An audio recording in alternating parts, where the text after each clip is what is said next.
8 নম্বর সূরা 2 নম্বর আয়াত। এখানে বলছে আল্লাহই কথাটা বলছে যে আল্লাহর একটা খাতা আছে, অকুল্লা শাইইন আহসাইনাহু কিতাবা। আল্লাহ বলছে যা কিছু আমরা করি একটা কিতাবে লিপিবদ্ধ হয়। তাহলে আল্লাহর একটা খাতা আছে। হয়তো দুনিয়ায় আমাদের কোনো খাতা নাই, এমনি সংবিধানের একটা আমাদের নাম লিপিবদ্ধ আছে যে আমরা এই রাষ্ট্রে বাস করি, এই মরার পরে সে ডিলিট হয়ে যাবে। কিন্তু আল্লাহর খাতা কি ডিলিট হবে? ও তো ডিলিট হচ্ছে না। এখন আল্লাহর খাতা আছে, সে আল্লাহর খাতায় ধরেন লিপিবদ্ধ আছে এই কথাটা যে সেই ব্যক্তি ঈমানদার বিশ্বাসী। তারা কেমন ক্রাইটেরিয়া? যখন আল্লাহর নাম নেওয়া হয় তখন ভীত হয়ে পড়ে তাদের অন্তর। তাহলে এই কথাটার মধ্যে কতটা সার নির্যাস আছে, আর আমরা কতটা এর মধ্যে প্রবেশ করেছি, আর কতটা আমাদের চরিত্র বা আমাদের অন্তরকে আমরা এই কথার মধ্যে মানে সমর্পিত করেছি, এটা আগে দেখার বিষয়। পড়ে গেলে তো হয়ে গেল, পড়লাম শেষ হয়ে গেল, কিন্তু আমাদের ভিতরে আল্লাহর মানে নাম নেওয়া হলে, আল্লাহর আয়াত পাঠ হলে অরিজিনালি কি আমাদের অন্তরে কোনো ভীত বা ভয়ের বা একটা মানে অন্তরকে তোলপাড় করে দেবে, একটা আলোড়ন সৃষ্টি করবে যে আমরা আল্লাহর পথে নেই, অথচ আল্লাহর কথা শুনছি, মাথায় ঢুকছে, অথচ পাশ কাটিয়ে চলে যাচ্ছি। এমন একটা আলোড়ন, এমন একটা বিপ্লব আমাদের অন্তরের মধ্যে কিন্তু আসে না। আসে না। কেন আসে না? আমাদের অন্তর বিশ্বাসী অন্তর না, আমাদের অন্তর হচ্ছে মানে মুনাফিকি অন্তর, ডাবল স্ট্যান্ডার্ড। আমরা দ্বিপাক্ষিক নীতিতে মেনে চলি। যদি আমাদের যেখানে সুবিধা সেটা গ্রহণ করি, যেটা অসুবিধা সেটা বর্জন করি। এই হলো আমাদের অন্তর। এই অন্তর নিয়ে আমরা কোরআনের কাছে এসেছি। তো কোরআন আমাদের কি পথ দেখাবে, আর আমরা কোরআন থেকে কি পথ পাবো? এই জিনিসগুলো হচ্ছে খুবই একটা গভীরতার জিনিস। আল্লাহ এখানে ইমানদারকে সে তার খাতায় লিপিবদ্ধ করেছে। যখনই আল্লাহর কোনো আয়াত বা আল্লাহর কোনো নাম শুনবে, সে সঙ্গে সঙ্গে অন্তর ভীত কম্পিত হবে। সে চেষ্টা করবে যে এই আয়াতটার মধ্যে আমি আছি কিনা, পালনে আমি অগ্রগামী আছি কিনা, বা এই আয়াতটা পালনে আমি সবার উপরে আছি কিনা, আমি আল্লাহর কাছাকাছি যেতে পারছি কিনা। এই জল্পনা, এই কল্পনা একটা বিশ্বাসীর মধ্যে তৈরি হবে। তাহলে আল্লাহর খাতায় সে সাকসেস হিসেবে থাকবে, ইমানদার হিসেবে থাকবে। আর এটা যদি না হয়, আল্লাহর খাতায় আমাদের কোনো নামই থাকবে না। আর যখন তাদের সামনে পাঠ করা হয় কালাম, অর্থাৎ আল্লাহর বাক্য, আল্লাহর আয়াত, তখন তাদের বিশ্বাস আরো বেড়ে যায়। প্রথম হচ্ছে যে যদি অন্তর আমাদের ভয়ে ভীত কম্পিত হয়, তোলপাড় হয়, তাহলে পরের স্তরটা আমাদের কাজে আসবে। যখনই আয়াত পাঠ করা হবে তখনই বিশ্বাস বেড়ে যাবে। আর অন্তরের মধ্যে ফিলিংস নেই, অন্তরে কোনো ভয় আসছে না। আল্লাহর আয়াত পড়ছি, আমাদের নিদ্রা আসছে। আল্লাহর আয়াত পড়ছি, আমাদের বিভিন্ন শ্বশুর শাশুড়ির কথা মনে পড়ছে, কালকে কি প্ল্যানিং আছে ব্যবসার, সেই প্ল্যানিং এর কথা মনে পড়ছে, কর্মপদ্ধতি মনে পড়ছে, সংসারী জীবন মনে পড়ছে। তার মানে কি আল্লাহর কোনো ভীত বা অন্তরে কোনো প্রকম্পন আমার মধ্যে নেই। তাহলে পরের স্টেজে এই আয়াতটা আমার ভিতরে ঢুকবে না, আমাদের বিশ্বাসও বাড়বে না। তো এই আয়াত দ্বারা বোঝা যাচ্ছে যে বিশ্বাস কিন্তু বাড়া কমা হয়। আর আমরা এই 5 রকম মানুষ, 5 রকমের বিশ্বাসী আছি, বাড়া কমা আছে আমাদের মধ্যে। কারোর ইমান খুবই জোরালো, আবার কারোর ইমান হচ্ছে নড়বড়ে, দুর্বল। ইমান আছে কিন্তু দুর্বল। এবং তারা স্বীয় পরদেগারের প্রতি ভরসা পোষণ করে, স্বীয় রবের প্রতি তারা ভরসা পোষণ করে, একটা আস্থা আছে তাদের রবের প্রতি। পৃথিবীতে আমি খেয়াল করে দেখেছি একমাত্র স্রষ্টার প্রতি আস্থা রাখতে পারে যারা স্রষ্টায় বিশ্বাসী। এছাড়া আর কারুর ভরসা নেই। সব ভরসা হলো ডাক্তারের প্রতি, কারুর ভরসা হলো ওই যে পাইলট নিয়ে আমার এখন এই এদেশ থেকে ওদেশ নিয়ে যাবে, ভাই ঠিক করে চালিও, পাইলটের প্রতি তার আস্থা। কারুর আস্থা হলো তার বাপ মার প্রতি, যে আমার বাপ মা না থাকলে আজকে মনে হয় আমি পথের ফকির হয়ে বেড়াতাম, রাস্তায় ঘুরে ঘুরে খেতে হতো, ভাগ্যি জমি জায়গাগুলো ছিল। এই যে আস্থা, মানে এক একজনের এক এক রকমের আস্থা। কেন?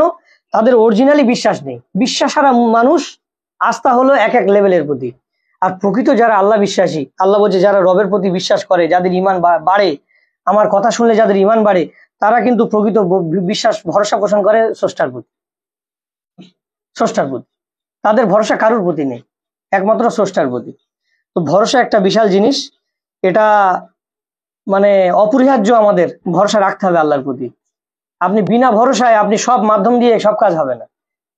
এটা মানে প্র্যাকটিক্যাল উদাহরণ আমি একটা ব্যবসায়ীর মুখে শুনেছি, নিজে ব্যবসায়ীর মুখে। সেই ব্যবসায়ী কথাটা বলছে ভাই সকালে ব্যবসার জন্য বার হই, আমি ভেবে পাই না যে আমার ব্যবসা কিভাবে হয়ে যাচ্ছে। মানে সে তার মানে ফিলিংসটা সে বুঝতে পেরেছে যে আমি আমার ব্যবসা আমি পরিচালিত করেছি, কিন্তু আমার ব্যবসার যে রুজি, যে জীবিকা অন্বেষণ, মানে কোথা থেকে কিভাবে আসে আমি বুঝতে পারছি না। একটা বড় ব্যবসাদারের কথা, যে না আসার সে এসছে মাল নিতে। একটা ভরসা একটা বিশাল ব্যাপার, সঠিক পন্থা অবলম্বন করে স্রষ্টার প্রতি ভরসা একটা বিশাল ব্যাপার। কিভাবে তিনি দেবেন এটা আমরা বুঝতে পারবো না, সেটা স্রষ্টা জানে। এমনও দেখা যায়, এটা ব্যবসায়ী ক্ষেত্রে বোঝা যায়, যারা চাকরিজীবী তারা বুঝতে পারবে না, কারণ তারা মাস গেলে চাকরির টাকাটাই পায়, তারা ভরসা আউট, তাদের কোনো ভরসা নাই।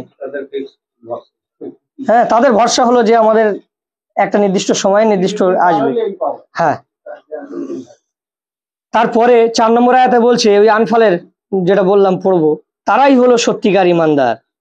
কারা? এই 2 নম্বর আয়াতে যে কথাগুলো বলা হলো, যে যাদের বিশ্বাস বেড়ে যায় আল্লাহর কথা শুনলে, আল্লাহর আয়াত শুনলে যাদের ইমান বৃদ্ধি পায়, আল্লাহর প্রতি যারা ভরসা পোষণ করে সর্বকাজে, আল্লাহ বলছে এরাই হলো প্রকৃত খাঁটি বিশ্বাসী আল্লাহর খাতায়। এদের জন্য রয়েছে রবের কাছে মর্যাদা, ক্ষমা এবং সম্মানজনক রুজি। এটা এই রুজি কি রুজি? এই রুজি হলো, আল্লাহ কি রুজির কথা বলছেন এখানে? এদের জন্য আছে ক্ষমা, মর্যাদা আর সম্মানজনক রুজি, পুরস্কৃত এমন রুজি যেটা শেষ হবে না।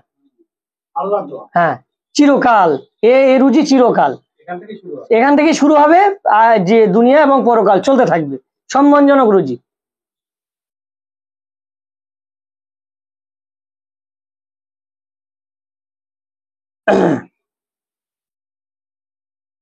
আর সূরা আনফাল দেখেন 74 নম্বর আয়াতটা দেখেন, যারা বিশ্বাস এনেছে এবং নিজেদের ঘর বাড়ি ছেড়েছে এবং আল্লাহর রাহে চেষ্টা করেছে, সংগ্রাম করেছে, এবং যারা তাদেরকে আশ্রয় দিয়েছে, সাহায্য সহায়তা করেছে, এরাই হলো সত্যিকার মুসলমান, আত্মসমর্পণকারী। কিছু মুসলিম হওয়ার কিছু ক্রাইটেরিয়া আমরা জানতে পারছি। আল্লাহর প্রতি বিশ্বাস শতভাগ রাখতে হবে, স্রষ্টার প্রতি বিশ্বাস শতভাগ আনতে হবে, আর আল্লাহর জন্য আমাদের সংগ্রাম করতে হবে, চেষ্টা করতে হবে। সবার আগে কি চেষ্টা করতে হবে? আল্লাহর জন্য কি করবেন? দা কুরুল নিয়ে আমরা সংগ্রাম করব? আল্লাহর জন্য চেষ্টা, অর্থাৎ আমাদের নিজেদেরকে তৈরি করতে হবে আল্লাহর পথে। আমরা কি আমাদের নিজেদেরকে আল্লাহর পথে সংগ্রাম, জিহাদ করছি, চেষ্টা করছি? আল্লাহ কোরআনে একটা শব্দ উল্লেখ করেছে, সেই শব্দটার নাম হলো জালিম। আছে না কোরআনে? জালিম। এই জালিমকে, যে নিজের প্রতি অত্যাচার করে, নিজের নফসের উপরে নিজেকে নিজে অত্যাচারিত করে, সেই হলো জালিম, জুলুমকারী। অর্থাৎ সে সংগ্রাম করছে তার নিজের প্রতি, করে সে তার নিজেকে শেষ করে ফেলছে। এদেরকে আল্লাহ উল্লেখ করেছে জালিম হিসেবে। তো এখানে বলছে আল্লাহর রাহে তারা সংগ্রাম করে। তো আমাদের সর্বপ্রথম কাজ হচ্ছে আমাদের আল্লাহর প্রতি খাঁটি বিশ্বাস পোষণ করা এবং আমাদের জীবনকে আল্লাহর পথে পরিচালিত করা, আল্লাহর পথে তৈরি করা, যেটা আমরা হাজারে একজনও নেই। আমাদের জীবন, আমাদের যৌবন, আমাদের সবকিছু আল্লাহর পথে নেই, দুনিয়ার পথে আছে। ঠিক তো? তাহলে এখানে এই আল্লাহর রাহে জিহাদ শুনলেই বলবেন না এবার দাকুরুল চলো আমরা মুসলমান হয়ে গেছি, দাকুরুল বার হই। এখানে আমরা নিজেরাই তৈরি হতে পারিনি, আল্লাহর রাহে জিহাদটা করবো কোথায়? সবার প্রথম জিহাদ তো নিজের প্রতি। একজন মুসলিম, একজন মুমিন, সে জিহাদ করবে তার নিজের অন্তরের প্রতি আগে। তার অন্তর ঠিক নেই, তার অন্তরের সঙ্গে তার দেহের কাঠামো ঠিক নেই, তার চরিত্র ঠিক নেই, সে জুলুমে ভরপুর, নিজে জালিম হয়ে আমরা পড়ে আসি। আর আমরা জিহাদ করবো কার সঙ্গে বলুন? আর ওই জিহাদে কি সাহায্য আসবে, কি সহযোগিতা আসবে? তাহলে আল্লাহর জিহাদ সর্বপ্রথম হচ্ছে নিজের প্রতি, নিজের নফসের প্রতি আমাদের জিহাদ করতে হবে, নিজেকে তৈরি করতে হবে। আর এই তৈরি করার নামই হচ্ছে আসল জিহাদ। আমি যদি না তৈরি হতে পারি, আমার দ্বারা কোনো পরিকল্পিত কাজ হবে না। আমি যদি ডাক্তারি না জ্ঞান অর্জন করতে পারি, আমার দ্বারা ডাক্তারি কি চলবে? তাহলে তো এক্ষুনি হাফিজুল ভাই ডাক্তারি করতে পারে। একটা অসুস্থ পেশেন্ট আসলো, ডায়রিয়া পেশেন্ট, হাফিজুল ভাই এক্ষুনি দেওয়া হলো সব স্যালাইনের জিনিসপত্র, হাফিজুল ভাই দিয়ে দেবে, তাই না? তাহলে এর জন্য লাগবে পরিকল্পনা, তাকে নিজেকে তৈরি হতে হবে। যে সে নিজে তৈরি হবে যে এই রুগীটার কি পদ্ধতিতে ট্রিটমেন্ট দিলে সে সুস্থ হতে পারে, তার একটা সঠিক তরিকা, সঠিক পথ তার জ্ঞান অর্জন করতে হবে। সে তৈরি হবে দীর্ঘদিন ধরে, যতদিন তার সময় লাগে। তারপর তার অন্তরে একটা মানে পাওয়ার চলে আসবে, শক্তি চলে আসবে যে আমি প্রস্তুত। পেশেন্ট যখন আসবে সে তার উপর ঝাঁপিয়ে পড়বে যে না, এই পেশেন্টটাকে আমি সুস্থ করার মতো যোগ্যতা পোষণ করি, আমি রাখি। তখন তার মনোবল বেড়ে যাবে। আর যদি ওর মধ্যে সেই জ্ঞান না থাকে, পেশেন্ট আসলে ওর বুকের মধ্যে ধুকফুকানি চালু হয়ে যাবে, তখন ওই পেশেন্টটাকে ও সুস্থ করতে পারবে না, সুস্থ ওর দ্বারা আল্লাহ পাক করাবে না, কারণ তার তো সেই জায়গা নেই। একটা ড্রাইভার, সে ভালো ড্রাইভারই না পারে, তার সামনে যদি বলা হয় এই চাবি আর এই তোমার গাড়ি, চালাও তুমি গাড়ি, আমরা পিছনে বসি, ঠিক আছে, সে কোনো মতেই সেই স্টিয়ারিং এ বসতে চাইবে না। কেন? তার যোগ্যতা নেই, সে এখনো সংগ্রাম করেনি ওই জায়গাটায় আসার মতো। আর তার কাছে আমি তুলে দিচ্ছি গাড়ি আর চাবি, সে কোনোদিন সেই জায়গাটা অর্জন করতে পারবে না। তো আমরা বলছি আমরা মুমিন, আমরা বলছি আমরা মুসলিম, আমরা বলছি আমাদের বিশ্বাস আল্লাহর প্রতি দৃঢ় এসে গেছে, কিন্তু আমরা আমাদের এখনো নিজেদেরকে তৈরি করতে পারিনি। তাহলে আমরা কি জিহাদ করব? এই কথাটাই আল্লাহ বলছে যে সত্যিকার মুসলিম তারাই হবে যারা আল্লাহর রাহে জিহাদ করবে, অর্থাৎ নিজেকে আগে সংগ্রাম করবে, পরিশুদ্ধ মানে সংগ্রাম করে নিজের জীবনটাকে তৈরি করবে। আর যারা তাদেরকে আশ্রয় দিয়েছে, অর্থাৎ জিহাদের একটা সংগ্রামে একটা থাকে, মানুষকে সাহায্য করা, সহযোগিতা করা, আশ্রয় দেওয়া। যারা আশ্রয় দেবে, সাহায্য সহযোগিতা করবে, অর্থাৎ মানবতার কাজ করবে, দয়া দেখিয়ে দেবে মানুষকে যে আমি একজন প্রকৃত বিশ্বাসী মানুষ, আমি স্রষ্টার দয়ায় চলি, আত্মসমর্পণের মধ্যে আছি। আল্লাহ বলছে এরাই হলো সত্যিকার মুসলমান, এরাই হলো প্রকৃত আমার কাছে আত্মসমর্পণকারী বান্দা। আর আল্লাহ বলছে এদের জন্য আমার রয়েছে ক্ষমা আর সম্মানজনক রুজি, যে রুজি শেষ হবে না চিরকাল। লা বিসিনা ফিয়া খাবা, আল্লাহ কোরআনে উল্লেখ করেছে যে আল্লাহর সম্মানজনক রুজি হলো চিরস্থায়ী। আমাদের এই রুজি আজকে আমি যা কামাই করব ক্ষণস্থায়ী, আমি আজকে মরে গেলে আমার রুজি সব পড়ে থাকবে, কিন্তু আল্লাহর সম্মানজনক রুজি হলো চিরস্থায়ী, এর শেষ নেই। এই দুনিয়াতে সে সম্মানজনক হিসেবে থাকবে, আখিরাতে সে থাকবে।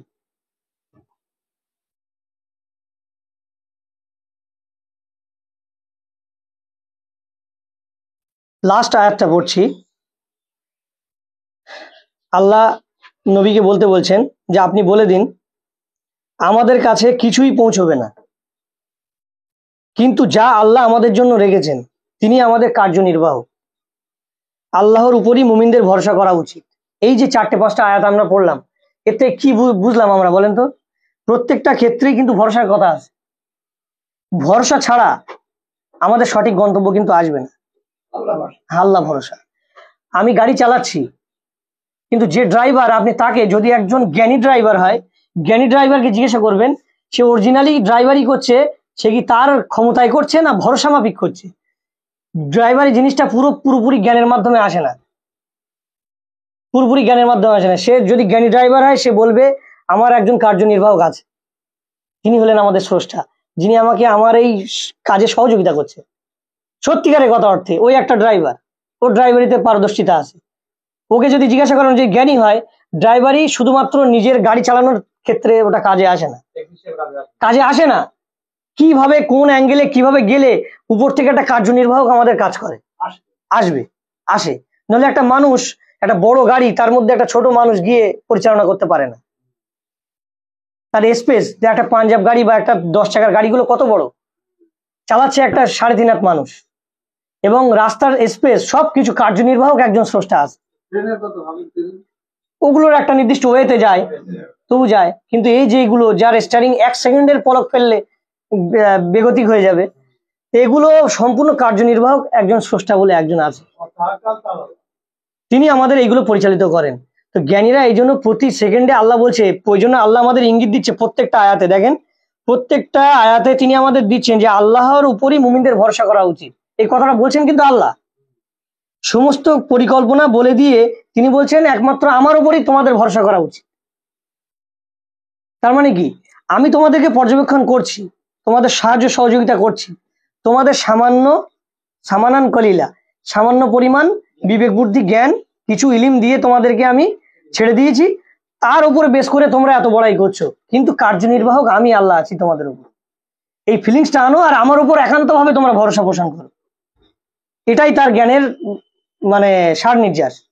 একজন মানুষ যদি তার সঠিক কাজটা করার পরে সে শুকরিয়া আদায় করে যে আলহামদুলিল্লাহ আমার দ্বারা আল্লাহ কাজটা করিয়ে নিয়েছে, লোকের শুনিয়ে শুকরিয়া আদায় না, সে তার অন্তর থেকে একটা ফিলিংস নিয়ে আসবে, একটু চোখ বন্ধ করে হোক, একটু আকাশের দিকে তাকিয়ে হোক, বা সমস্ত মানুষের থেকে লুকিয়ে হোক, যে আলহামদুলিল্লাহ আমি আজকে একটা সঠিকভাবে জায়গাটা আসতে পেরেছি। এটা কে বুঝতে পারলো? সেই ব্যক্তি আর তার স্রষ্টা। আর কেউ বুঝলো কি? এখানে কি আমি যদি করি অন্তর থেকে, বা এখন যদি তরিকুল ভাই অন্তর থেকে শুকরিয়া আদায় করে যে আমি সত্যিকার অর্থে কিছু জ্ঞান অর্জন করতে পেরেছি, আল্লাহ তোমার শুকরিয়া, এখানে কেউ বুঝতে পারবে? এর মধ্যে একমাত্র ওই ব্যক্তি আর ওই স্রষ্টা বুঝতে পারবে। স্রষ্টা এটাই চায় যে বান্দারা প্রতি সেকেন্ডে তারা আমাকে স্মরণ করুক, আমার উপর আস্থা করুক, আমাকে শুকরিয়া আদায় করুক। এটা আল্লাহর ক্রাইটেরিয়া, আল্লাহ এটা পছন্দ করেন। কিন্তু এই বান্দা তো দুনিয়ায় আর নেই। এই বান্দা দুনিয়ায় আর কোথায়? এই বান্দা দুনিয়ায় নেই। কি আমাদের মধ্যে আর কি মানব জাতির মধ্যে, সমস্ত ধর্মের মধ্যে কোথাও নেই। শুকরিয়া বলে আমাদের ভিতরে কিছুই নেই। আমরা শুকরিয়া আদায় করছি মানুষের। ঠিক আছে, এই মানুষটা আমাকে কিছু দিয়েছে, তার জন্য তার কিভাবে করলে মানে তার একেবারে পা থেকে মাথা পর্যন্ত তার হয়ে যায়, আমরা সেই শুকরিয়ায় ব্যস্ত। ঠিক আছে, কোনো অনুষ্ঠান বাড়িতে গেলে কেউ যদি আমাদের কিছু আপ্যায়ন করে, তাকে কি বলে শুকরিয়া আদায় করলে সে আরো ফুলে ওঠে, এই শুকরিয়ায় ব্যস্ত। কিন্তু আমার রব বলছে যে প্রতি মুহূর্তে মুমিনরা একমাত্র আমার উপরই ভরসা করবে, আমার শুকরিয়া জ্ঞাপন করবে। কিন্তু এই শুকরিয়াটা আমাদের ভিতরে নেই। আর যে দেখবেন যে শুকরিয়া রবের প্রতি করে অন্তর থেকে, সে রবের অনেক কাছাকাছি চলে যায়। সে প্রকৃত রবকে চেনে এবং সে রবের অনেক কাছাকাছি চলে যায়। এগুলো একেবারে গভীরতার জিনিস। মানে আল্লাহর কাছে যেতে গেলে কোনো রকমের সুরত লাগে না, কোনো পোশাক আশাক লাগে না, কোনো রকমের মানে বিশাল চেহারা, বিশাল টাকা পয়সা লাগে না।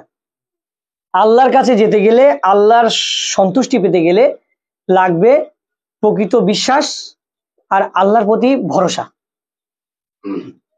ওই ভরসা দিয়ে আর এই বিশ্বাস দিয়ে এই পৃথিবীতে আমাদের চলতে হবে। তাহলে এই পৃথিবীতে আমরা সত্যকে দাঁড় করাতে পারবো এবং সত্য নিয়ে আমরা চলতে পারবো। চিন্তা করুন সেই আসহাবে কাহফের কথা, যে যুবকগুলো সেই সময়ের মানে সরকারের তাবেদারিতে ছিল, তারা প্রকৃত বিশ্বাস এনেছিল স্রষ্টার প্রতি আর প্রকৃত ভরসাও করেছিল স্রষ্টার প্রতি। যদি তারা না ভরসা করতো, শুধু কিন্তু বিশ্বাস দিয়ে কিন্তু সবকিছু হবে না। ওদের বিশ্বাসের সাথে ভরসা ছিল 100-100, দুটোই 100-100 ছিল ওদের থাকার কারণে। ওই বিন্দু কতজন মানুষ তারা অত বড় একটা মানে ফাটল থেকে বেরিয়ে একটা গুহার মধ্যে গেল। তারা তো জানতো যে গুহার মধ্যে গেলে তো গুহা এক্ষুনি চলে আসবে, সব অ্যাটাক হয়ে যাবে। গুহা কি সেই রাজা খুঁজে পায়নি? তারা পেয়েছিল সেই রাজা খুঁজে, কিন্তু গুহার কাছে যাওয়ার সঙ্গে সঙ্গে তারা আর কিছু করতে পারছে না। আল্লাহ সুবহানাহু ওয়া তাআলা কার্যনির্বাহক। তুই এখানে বলেছো তো এই আয়াতে যে আল্লাহ বলছে আল্লাহ আমাদের জন্য রেখেছে, তিনি আমাদের কার্যনির্বাহক। তাহলে সেই সময় যারা বিশ্বাস আর ভরসা পোষণ করেছিল স্রষ্টার প্রতি, আল্লাহ তার দায়িত্ব নিয়েছে। যে আল্লাহ বুঝে গেছিল যে এরা প্রকৃত আমার বিশ্বাস করেছে আর এরা প্রকৃত আমার ভরসা করেছে। কিন্তু আপনি একজন এখন লুকিয়ে গুহার মধ্যে জানতো দেখি, যদি আপনি প্রকৃত বিশ্বাসী আর ভরসা পোষণকারী হন, আমিও যদি হই, আমার সেভ হয়ে যাবে। কিন্তু আমরা তো সেই চিজ না। আমরা গুহার মধ্যে ঢোকার আগেই বুঝে যাবো এর মধ্যে ঢুকলে এক্ষুনি এসতেছে ধরে ফেলবে। ঠিক আছে, পালা এখান থেকে, চল অন্য সাইডে যাই। কারণ আমাদের আল্লাহর প্রতি ভরসা অনেক কম। ভরসাটা বোঝানো যাবে না। ভরসাটা মানে বিশ্বাসের সাথে আমাদের নিয়ে আসতে হবে। সাথে সাথে ধরেন আপনি এখন একটা উদাহরণ দিই, কোথাও আমরা গেলাম, একটা বিপদে পড়ে গেলাম, একটা এমন একটা বিপদ যে বিপদটা মানে দেখা গেল আমরা থাইল্যান্ডে গেলাম এখন। ঠিক আছে, এবং থাইল্যান্ড একটা দ্বীপ আমরা জানি। ঠিক আছে, ওই দ্বীপের মধ্যে আমরা এখন ভ্রমণ করছি বা বেড়াচ্ছি। এখন হঠাৎ করে একটা তুফান চলে এসছে।